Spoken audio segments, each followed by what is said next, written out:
Okay, I'm Phil Boretto, and I'm a docent at the San Diego Air and Space Museum. Gene, when you first saw that B-24, what did you think? Big airplane. I'd flown the PBY in training. Oh, okay. And I'd never seen a B-24 until I got to England. Wow. Excuse me. That had to be very impressive. Very impressive. So you went from 2 engines right into 4 engines. That's right.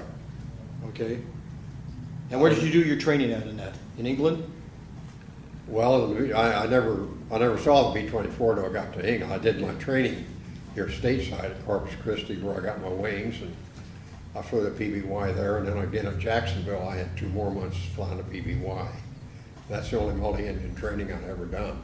Okay. Now, you said that you had to be in the Navy, you had to be a pilot and a navigator both. Did you do that training here in the States? Well, the Navy had all pilot navigators. Mm-hmm. They didn't have navigators like the Air Force did. Right. And so we got our navigation training. We went through flight schools.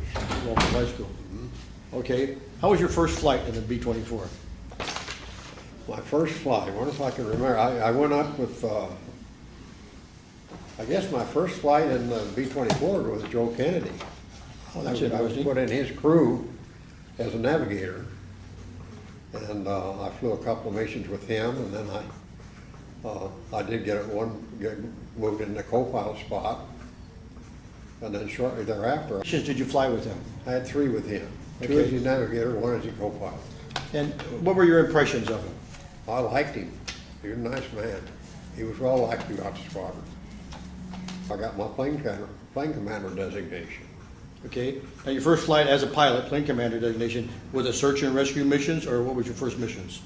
No, my first mission going out and fly patrol. Our Okay. job was to keep the German subs out of the channel. Okay. And And can you give us basically the route that you flew when you took off from England? Did you go all the way up to Norway or the North Sea, or you just fly to China? no, we were at Dunxwell, which was about 100 miles west of London, between the towns of Taunton and Exeter. And it was only about 20 miles from the coast. So we'd be on patrol just shortly after we took off. And we were assigned a rectangle. We'd fly across the channel, fly 2 visibilities to the left, and back across the channel. And we do that for 15 to 16 hours. We throttle back for maximum endurance. We didn't need the speed. And so it was a long, boring hop. That's 15 to 16 hours, right? 15 to 16 hours. Okay. And did you do that every day or every other day? Well, we fly a mission about every 3rd or 4th day. Okay. Was the 24 hard to fly? Well, it was until you learn how to fly it. You've seen the cartoon of the big muscle. As I mentioned to Harold here, you fly it with trim tabs. Once you learn how to fly it, it's not too hard to fly. But yeah, you have to kick it around a lot more than you do on the PB4Y2. Again, on those long patrol missions, you didn't have autopilots in those, did you? Oh yeah, we had You did? autopilot. Did you use that at all? Armed with the what? Mines? I'm sorry. Depth charges? When you went out on these patrols, you were armed with depth Armed with charges? 8 depth charges. Okay. Okay. Did you find out which submarine it was that you sunk after you Never sunk did. it? Never found out a thing about it. Okay. And what dates were those? That was 5:06 p.m. on May the 15th, 1944. Well, 1944. Now, we first started flying over there, what, 43 is when you first went to England, wasn't it? When I first got to England, no, I got over to England in, I think it was May of 44. No, I got over to England in about April of 44. Okay, yeah, because you got your wings in 43. Yes. Okay, you got to England over there. Okay. If we can just go for a minute back to the German submarine, can you take us through when you spotted it and the attack, and then when you knew that it was sunk? Well, yeah, I was on patrol, and we were almost just about ready to come home, and I got a call from radar. I got a target at 1 o'clock,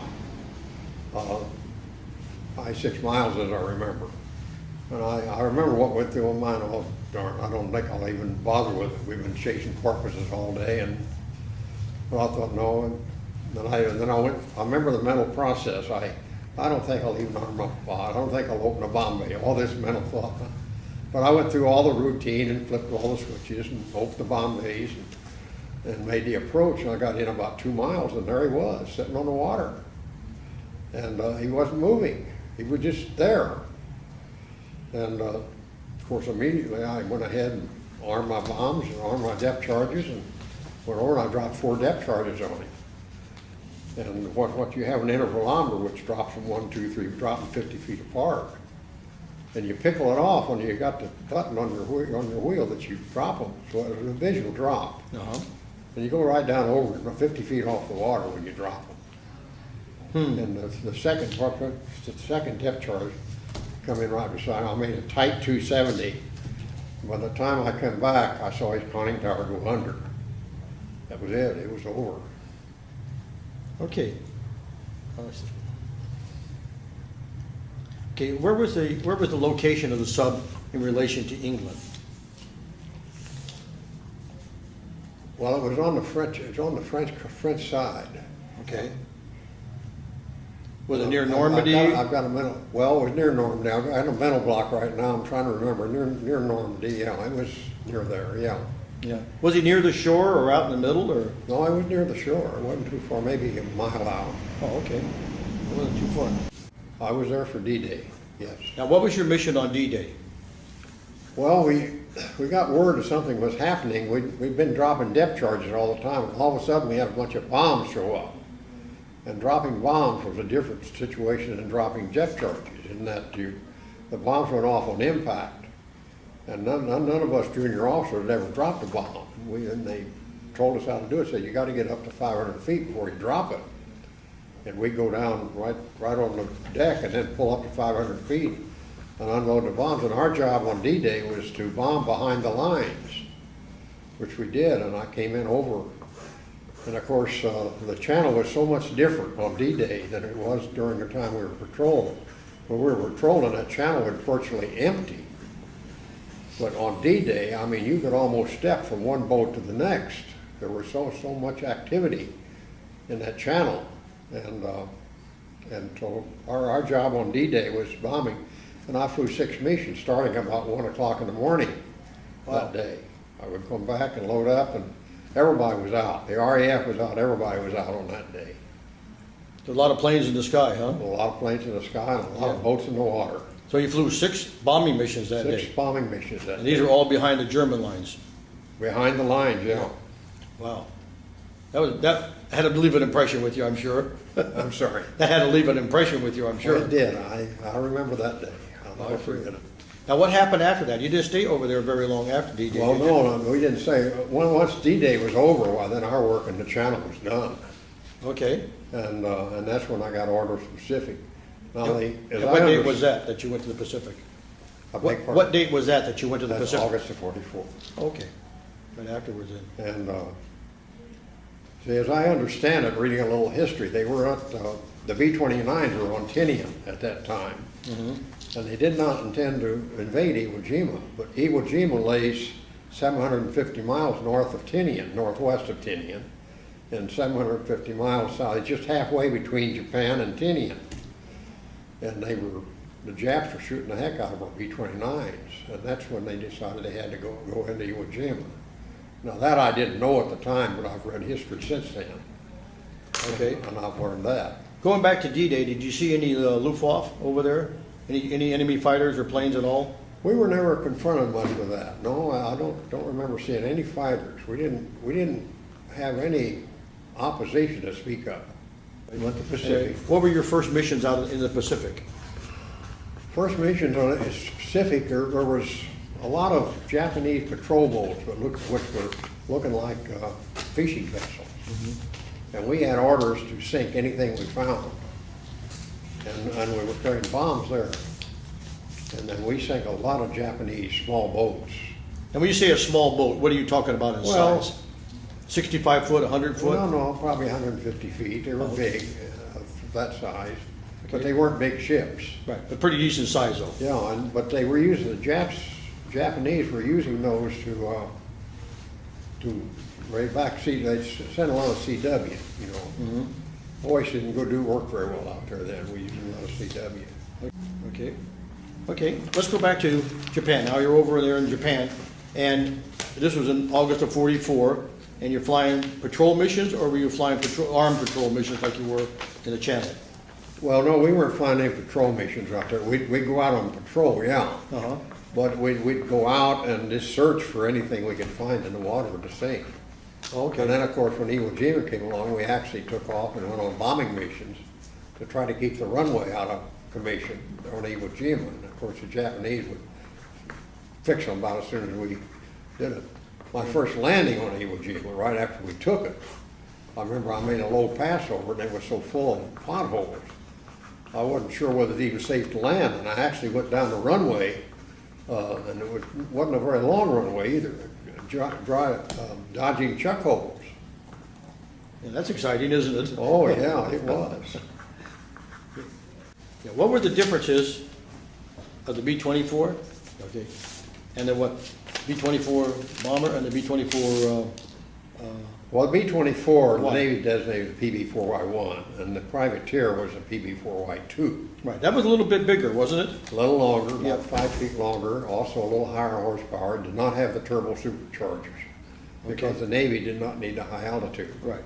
And, and it was a lot smoother flying airplane than the B-24. It was easier to fly. Was the rudder controls quite a bit different between the two, between the twin rudders and the single? For I you? would say so on the feel of them, yeah. Okay. That was a different It thing. was a much smoother flying airplane. Okay. In your time in the Pacific, what happened after Iwo Jima?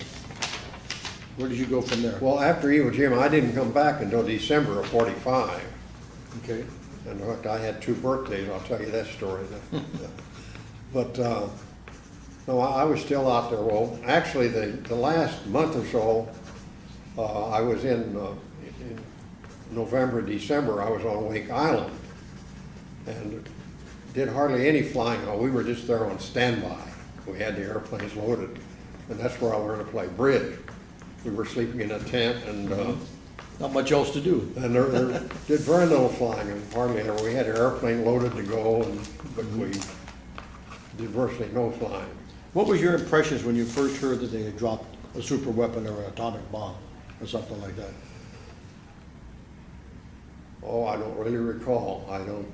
I knew the B-29s were down there, and I knew they were doing something, but I didn't really know very much about it. Okay. When you were on Wake over there, did you do any patrol flying at all, or was there very limited flying? Very limited. I don't think I went out over once or twice in 3 or 4 months. We did virtually no flying at all. Okay. Now, after the war, it ended and everything, what, did you stay in the service right along? Did you, had it made up your mind to be a career No, I man? had, in December, I received orders to inactive duty. And I took one of the bombers and returned to San Diego. And I left on, as I remember, around 10:16, I think, p.m. I took off and passed into 1945.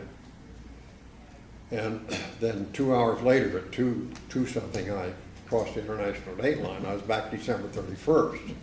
And that's the reason I say I had 2 birthdays that yeah. year and saw 1946 in twice. And I returned to San Diego and then back to Indiana. And the first thing I did when I got back, I took 2 hours of diesel instructing and got my instructor's rating.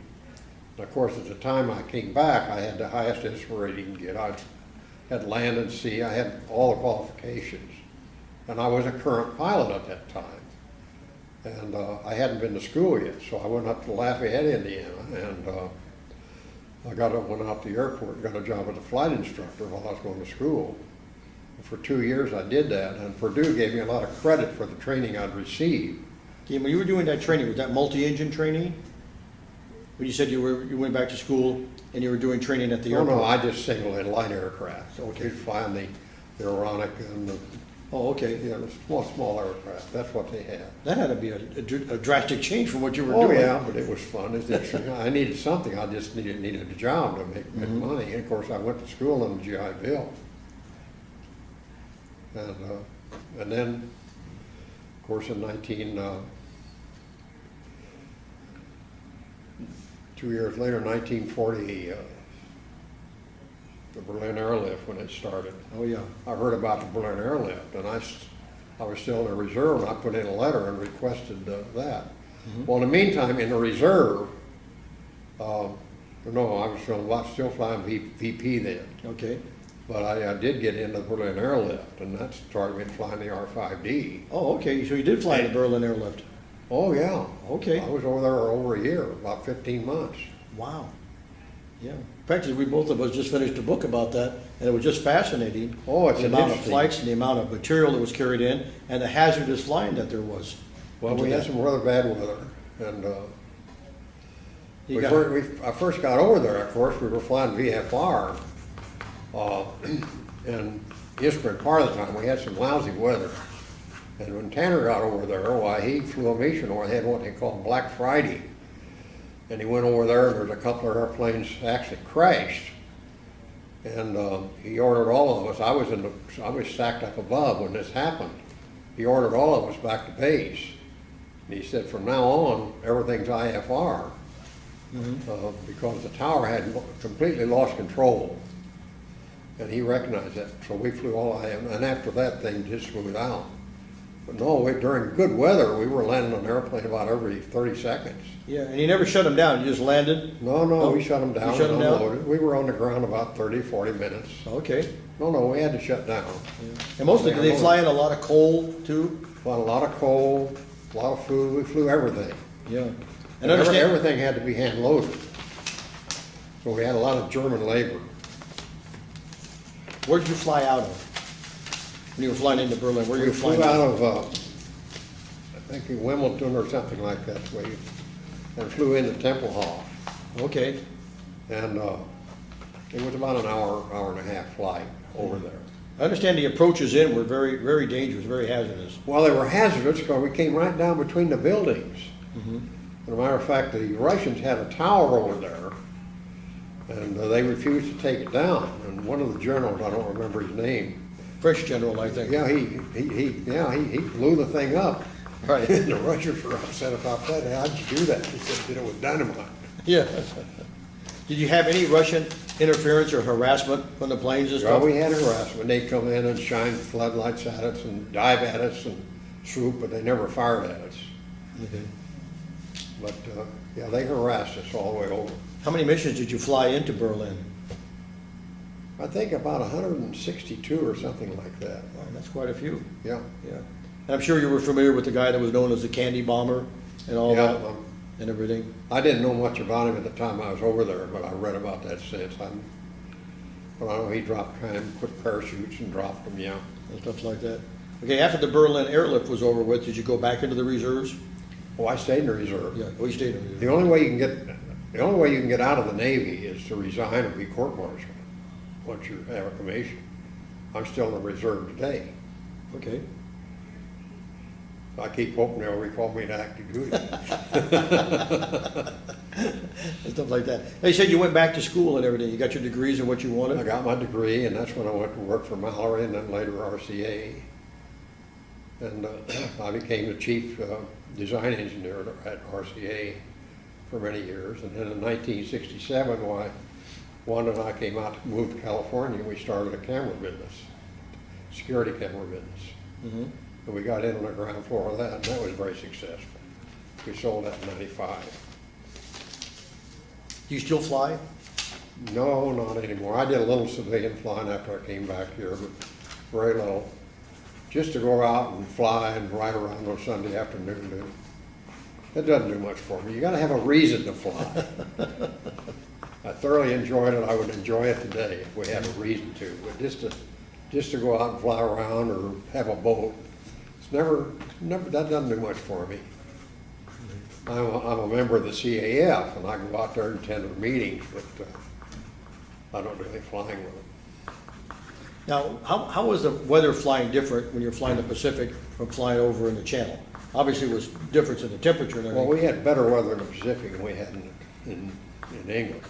Okay. England had a lot of fog, much more bad weather, more rain. Pacific, most of the time, are pretty good weather. But you're mostly over water in the Pacific and not much land around in case of emergencies. Well, that's true. Yeah. Yeah, when you're flying off the island, you're always over water. Yeah. And if you see that list of airplanes I flew a lot of the airplanes.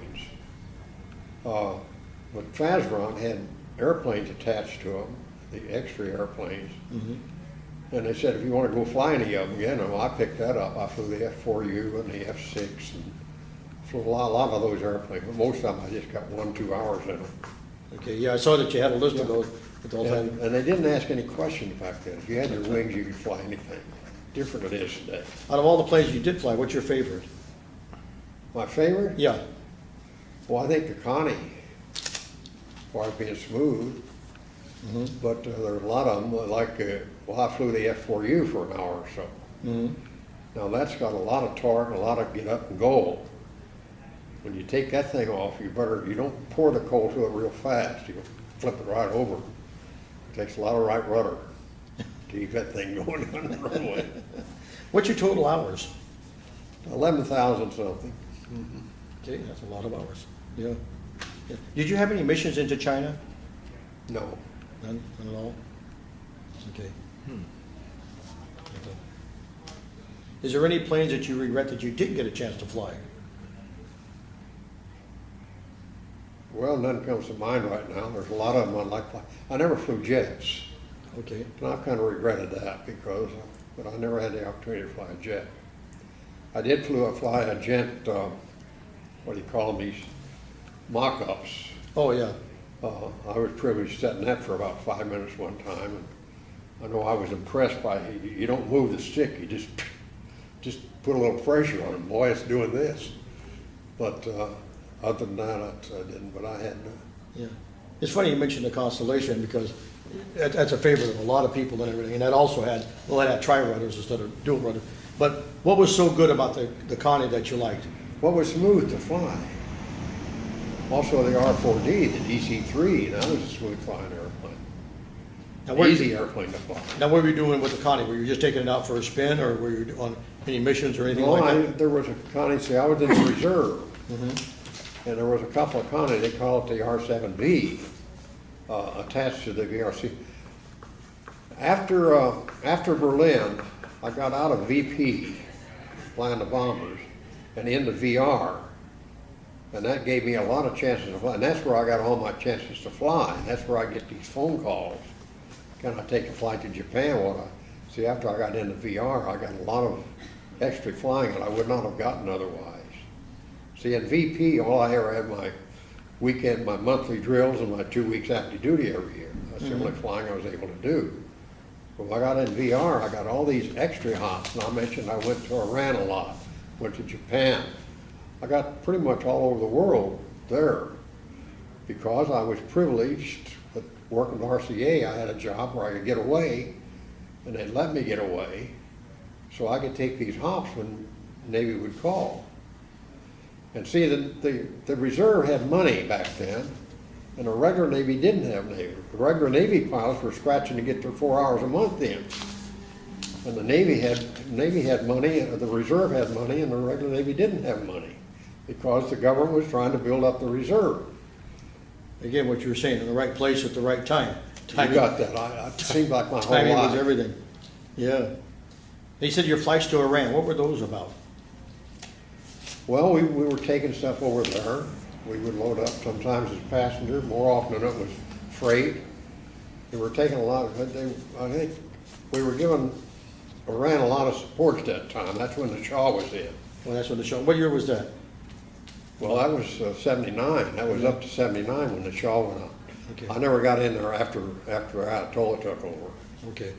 My first book with the turnaround was a story about an Iranian terrorist that comes over here and he does some bad things, and then he disappears for 10 years, and when they found him, he's done so many good things, they couldn't prosecute him, and that's the story.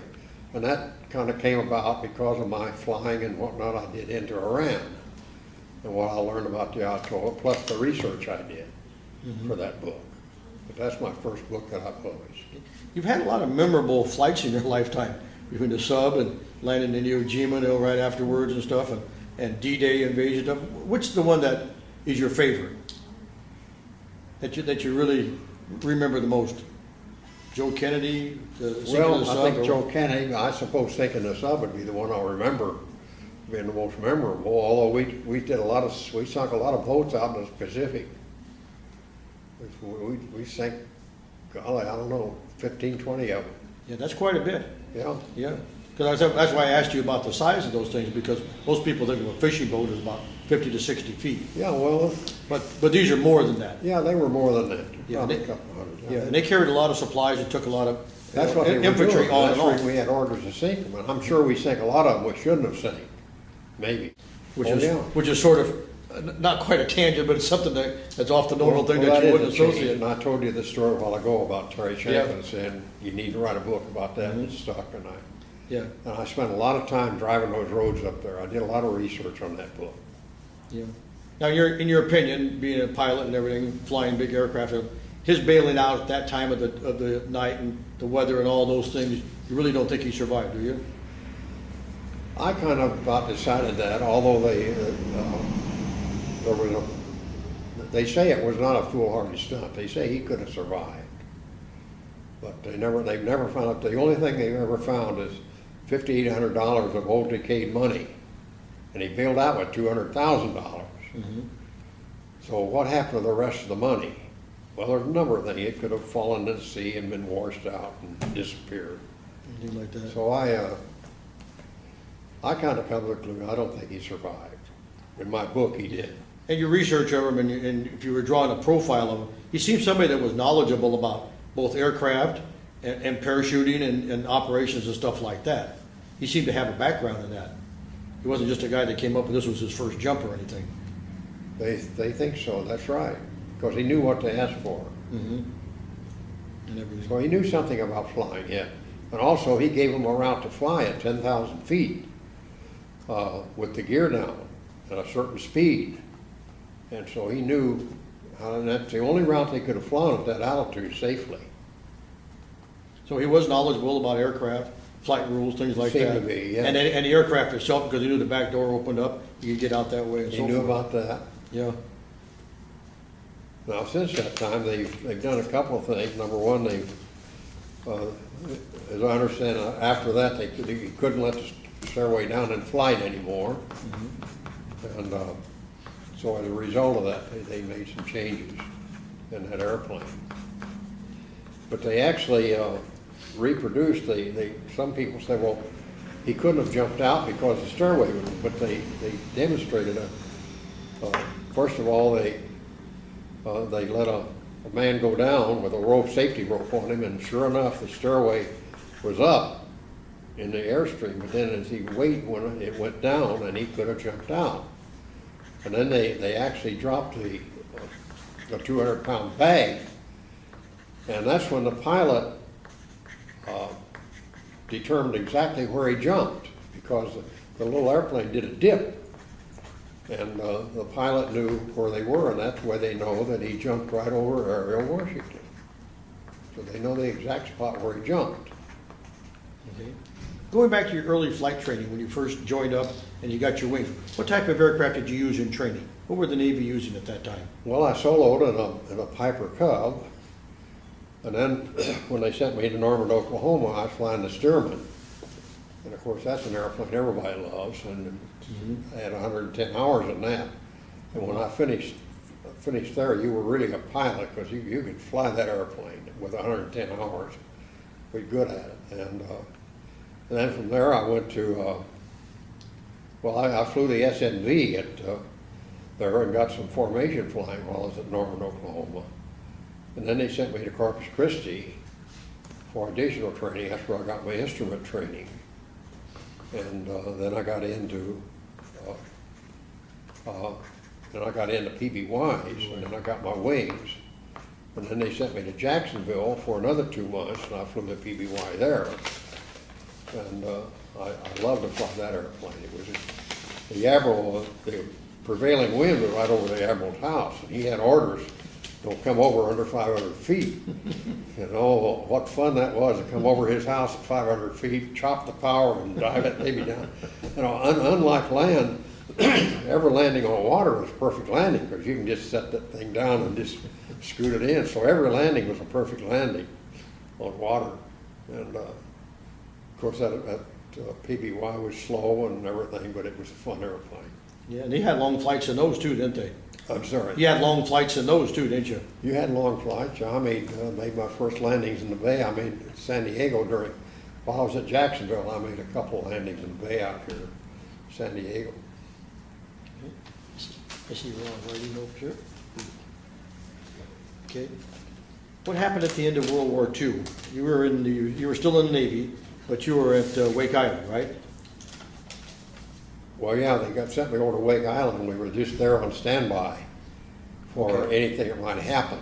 And we were loaded with gas and fuel and anything we might have to drop to somebody out to sea. And I did very little flying. As I said, that's where I learned to play bridge. Okay. You guys think you were going to be invading Japan before the bomb dropped? Well, I think the plan was, and they didn't want to do it.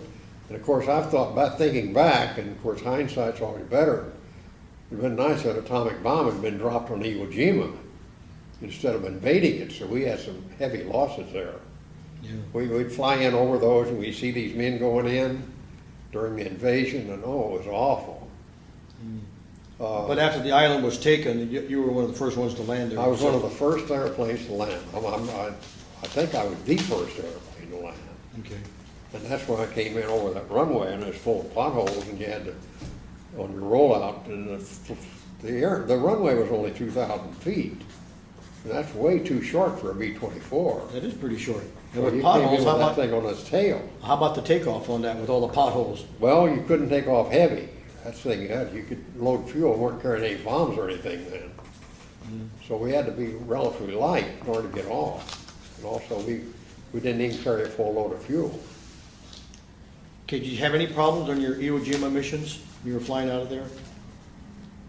We got shot up, yeah. Did you? I had one flight where I had engines. We were just coming out. And another thing, when we come out, sometimes we'd have 2 or 3 airplanes at one time. And our subs were all around that island to pick up survivors. And as we came out, the Japs were racing out to get to our men. Yep. And we'd go in and we'd strafe the Japs to keep them from getting to our men so our subs could pick up the survivors. But those that had to ditch. Mm-hmm. You know, These are mostly out of the 29s, I take it. I'm sorry. The ones that ditched were mostly out of the B-29s coming back? No, some of our planes had to ditch. Okay. Because we got shot up. And I had one flight, which I described, which I wound up, I thought I was going to have to ditch. I finally got back to Tinian, but boy, it was tit for tat. Because I was down to just 2 engines, all I had left. And what happened, the oil cooler on number 3 engine got shot up, and I had to feather that one first. And the hydraulic pump, which actuates everything, is on that number 3 engine. And so I had to shut that down because I had to have hydraulic pressure to operate everything. And then the other engine started failing, and I blew a jug on one. And finally, when I was about 10 miles out, I wasn't going to fire that engine up until the very last. I had to bring it in, and I had no oil pressure on that engine. And fortunately, it held until we got down. But no, I didn't think I was going to make it back. And the problem that I was confronting, a daylight ditching is a lot more successful than a night ditching. And it was getting nighttime. And I could have been court-martialed for making an unsuccessful night ditching when I had an opportunity to ditch in the daytime. And fortunately, I kept pushing it, and I made it on back. And I think I mentioned I made one of the smoothest landings I ever made in my life when I said that. I remember that was in your book, yeah. Anyway, well, when you were flying the Channel, did you run any German fighters over there? Were you ever attacked over there like you were in the Pacific? I never saw any German fighter over there. They didn't bother us. And why that is, I don't know. Probably the range that they had, or they were mainly going after the bombers. Yeah, things like that. Yeah, the Air Force is doing a lot of high altitude. Now, there's the ones you got to hand it to. They knew that 20% of them were coming back on every mission they flew. And they were doing this daylight bombing. And it was sad. I know I got diverted into some of these Air Force bases a time or two because of weather at Dunkswell. And that's where I had the opportunity to fly fly a Spitfire. I was down on the base one day, and the guy said, "We're going to fly a Spitfire. Come over into operation tomorrow morning and fly it." And I did. Oh, yeah. But anyway, getting diverted into these fields, some of these Air Force were, I'll tell you, you got to hand it to them, because they knew when they went out, 20% of them were coming back. Yeah, and at the very beginning, it was a lot worse than that. Yeah. Did you get to fly a B-17? Never did. Never did. Never That'd be even interesting to see the comparisons between the two heavy bombers. Never even had a ride in one. Oh, that seems strange. Out of all the aircraft you flew and flew in, that's the one that you missed. Never flew the B-17. And unfortunately, I don't know why the government didn't have more foresight, but they chopped up so many. They made 18,000 of the B-24s, and there's not hardly one of them. I think there's one, and it's just kind of a makeup. It's not a true B-24 bomber. Yeah. And they destroyed all those things. That happened a lot in Europe, especially after the war. Yeah. They would take a couple of instruments out or something and just destroy the rest. Yeah. Yeah, a number of people that I knew and interviewed were over there after the war, and they were talking, they were just either take the tires off and put them into pits, burn them up, take the engines out of the P-40s and stand them all up on their nose and just run them over, Yeah. and everything. Not only that, but when we was out in the Pacific, we were flying a lot of airplanes that were shot up and patched up. When I came back, this was after the war, I flew over Arizona over there, and they had all the brand new PB-4Y2 sitting down there. And why they didn't ship them on out to us, I don't know. Well, it seemed like they had a change of direction about midway, towards the end of 44. They thought the war was going to come to an end and stuff, and they were probably planning, they probably didn't think the war was going to end in Japan, with the atomic bomb. They were really planning for an invasion, and they probably figured they really need all those. Well, Thank goodness they didn't. if you go back, and I mentioned this in my memoirs, and look at the 30s, I mean, there was no way the people in the United States were going to get involved in another European war. You remember, it was just one generation since World War I. And of course, there were two major mistakes made that changed the course of the war. Number one, Russia was an ally of Germany, and then Hitler invaded Germany, or invaded Russia, and the Russians drove him out. And as a result of that, Russia became our ally. The second mistake they made was when Japan bombed Pearl Harbor, because the country, I don't know whether I can make you understand or not, but the people in the United States become totally united. And at that time, unlike today, if the government said it, it was good. But not today, and it's so different than it is today. And boy, I mean, the people became, and if you begin looking at the numbers in World War II, the number of airplanes we produced, the number of people we trained, they're big, big numbers. And of course, another big question I have in my mind even today is how Germany was able to build this tremendous war machine. I've never totally understood that. Yeah. Even during the war, even towards the end of the war, they were producing a lot of material. Yeah. Despite all our bombing and stuff. Now, since you at the end of the war and everything, have you gone back to visit any of the places in either England or Normandy or the islands, Wake or Iwo Jima, or any of those? I've been back to England one time, and the base, Dunxwell, is totally overgrown, just weeds, weed water out there. And it's very sad to see that, because it was always, when I was there, it was well kept.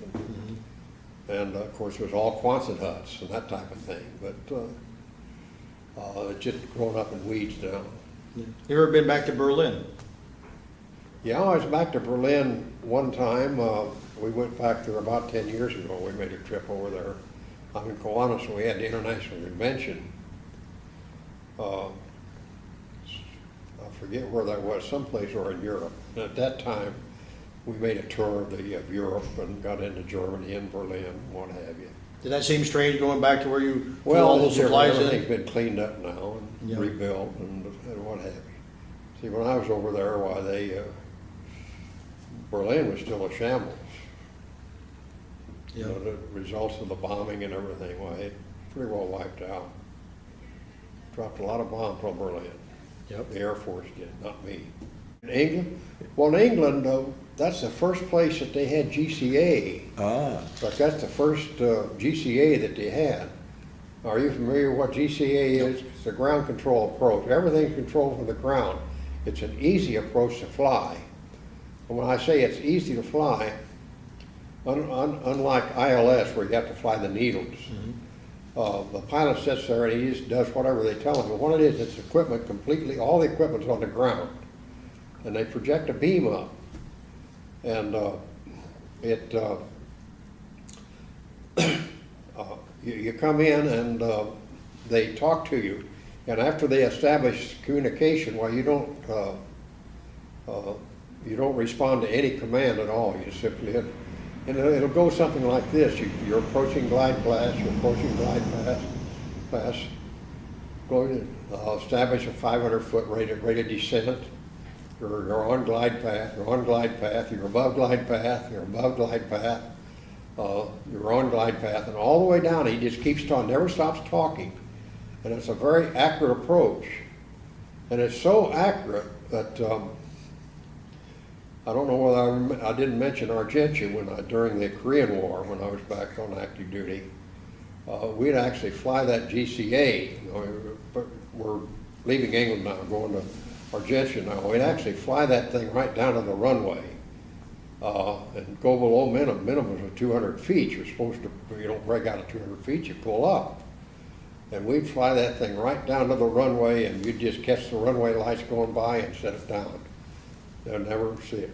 That's what they call flying the beam? Flying the beam. Yeah. But anyway, so they had GCA in England. That's the first place they had it. And then we're getting back to the Berlin Airlift, they put GCA in over there. And as I say, it's an easy approach to fly because the pilot just does what he's told to do.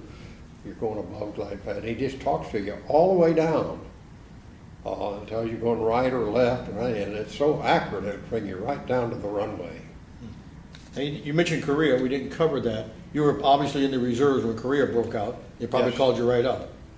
I was recalled to active duty for the Korean War, and I never went to Korea except one time. I ferried an airplane over there. It's the only time I got into Korea. I was sent over to Tuxedo River, Maryland during the Korean War, and we had in a VP squadron flying the PB-4Y2. It was one of the last squadrons that still had PB-4Y2 because it was an obsolete airplane by that time. And I think the only reason I got recalled to active duty, I think they recalled pilots that had had time in the VCR, in the PB-4Y2. And we actually spent very little time with the Tuxedo River. We had detachments in Argentia, Newfoundland, Iceland. I got into Thule, Greenland. There's an interesting place. That's only 1,000 miles south of the pole up there. Cold up there, all the time. And Argentia is the only place I've ever seen where you have wind and fog at the same time. They had the lousiest weather you ever seen. And we flew a lot of GCA up there on GCA approaches. Okay. And what was your one flight into Korea? You just ferried an aircraft in? Yeah, they, as I mentioned, the PB-4Y2 had become an obsolete aircraft. And so they started giving them to Senkai Chet, the Chinese commander with her, and we were starting to give these airplanes away. And they flew them, and I ferried an airplane over there, took the crew, ferried it over there. That's what I was thinking of. I beg your pardon? That's the story I was thinking of. Yeah. As you texted in, the other guys jumped out of the airplane and they were gone. It's the most amazing thing I've ever seen. I came in and began with a dirt runway. And there were high trees. I don't think we had over 500 feet wide to set that thing down. And when we landed and taxied in, these people were swarming around the airplane. I was afraid they'd go get into the props. Hundreds of people, just all around the airplane, walking us in. And when I shut down and opened the bomb bay doors, those people were all over that airplane before we even get out.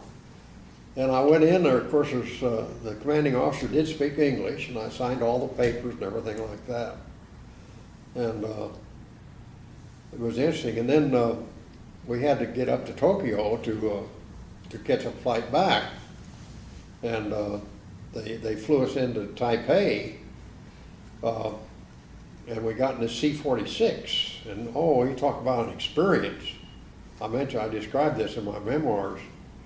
We got out and got in this airplane, and these two pilots come up and they start the engines, and they don't have any run up. They just start them and start taxiing. No run up at the end of the runway. And we take off, and we look out, and gas is spilling out over the wing, and gas fumes all over the place. I think it's going to blow up any minute. And they come in, and there's an overcast, and they're flying below the overcast, and the mountains are coming up.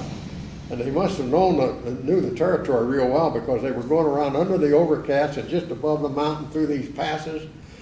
And they were terrible pilots. When they made a landing, when they landed over there, it was like a kangaroo, you know. Of course, the C-46 is a tail dragger. And they just landed over there, never shut down the engines or anything. And oh, we got out, and I watched, and they took off, no run up or anything. And at that time, we were afraid that they were going to fly us on up to Tokyo. Well, fortunately, the Air Force took us on up to Tokyo. We were glad to see that. And I had another experience over there too. I roomed while I was there. I roomed with a man whose job was to procure parts for these airplanes we were there. And he told some stories. He said this P-47, this pilot come in, and he was on approach, and his engine quit. And he pulls up his gear and bellies it in on the runway. And they said, well, why did you do that? And they said, they taught us if you ever make a dead stick landing, you pull up the landing gear. And he says, these guys would do exactly what they were told to do. And here he bellies in this P-47 on the runway with a dead stick. I'll never forget that story either. Okay, Ron, anything else? No, that's pretty good. You know, I'm always interested in the end of World War II. And when the war ended, you were someplace else, because we didn't get Wake Island back right away. Well, I was still out in the Pacific, of course. See, the war ended in August, really, and then How'd you hear about it? they had the signing on September 2nd. How'd you hear about the war ending? I don't remember. I don't remember now. I don't remember where I was or how I heard it. Oh, really? Yeah, most I people just- seem I to was just remember out that. there. And But was then I there? didn't come home until December. Well, I've been there. They could. So, well, anyway, I'm talking too much. Anyway, let me shut this thing off. Okay. Thank you.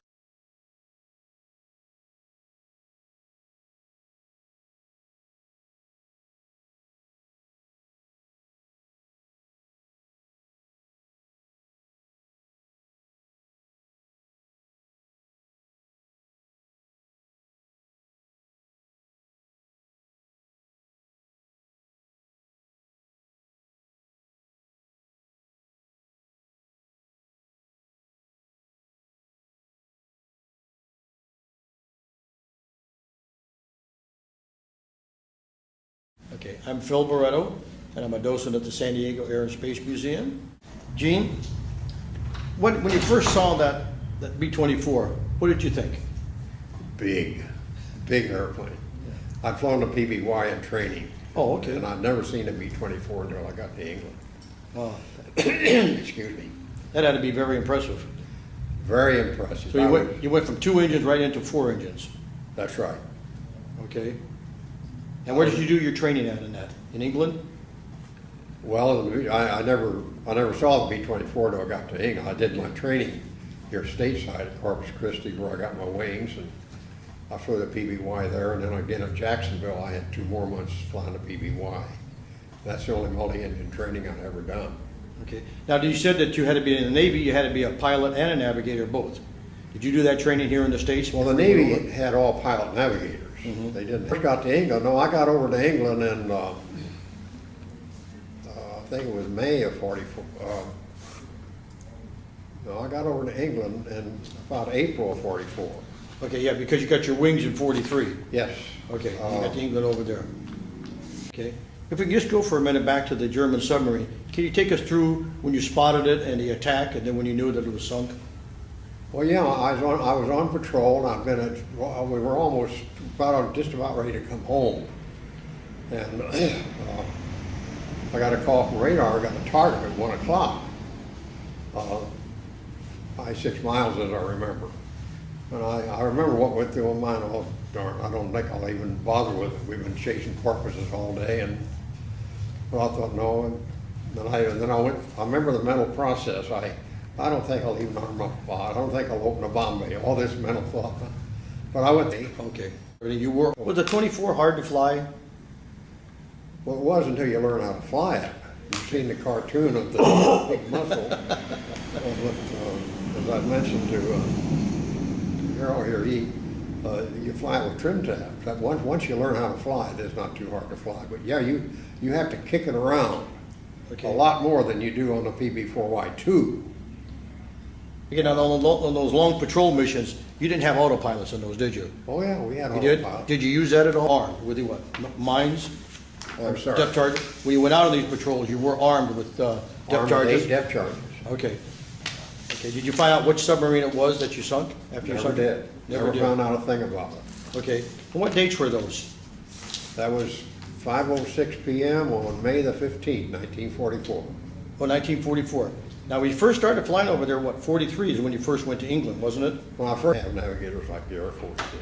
Right. And so we got our navigation training and went through flight school. Well, flight school. Okay. How was your first flight in the B-24? My first flight, I wonder if I can remember. I went up with, I guess my first flight in the B-24 was Joe Kennedy. Oh, that's I was interesting. put in his crew as a navigator. And I flew a couple of missions with him, and then I did get moved in the co-pilot spot. And then shortly thereafter, Missions did you fly with him? I had 3 with him. 2 Okay. as his navigator, 1 as his co-pilot. And what were your impressions of him? I liked him. He was a nice man. He was well liked throughout the squadron. I got my plane commander designation. Okay. Now, your first flight as a pilot, plane commander designation, was it search and rescue missions, or what was your first missions? No, my first mission, go out and fly patrol. Our job was to keep the German subs out of the channel. Okay. And And can you give us basically the route that you flew when you took off from England? Did you go all the way up to to Norway or the North Sea, or you just fly to China? no, we were at Dunxwell, which was about 100 miles west of London, between the towns of Taunton and Exeter. And it was only about 20 miles from the coast. So we'd be on patrol just shortly after we took off. And we were assigned a rectangle. We'd fly across the channel, fly 2 visibilities to the left, and back across the channel. And we do that for 15 to 16 hours. We throttle back for maximum endurance. We didn't need the speed. And so it was a long, boring hop. That's 15 to 16 hours, right? 15 to 16 hours. Okay. And did you do that every day or every other day? Well, we fly a mission about every 3rd or 4th day.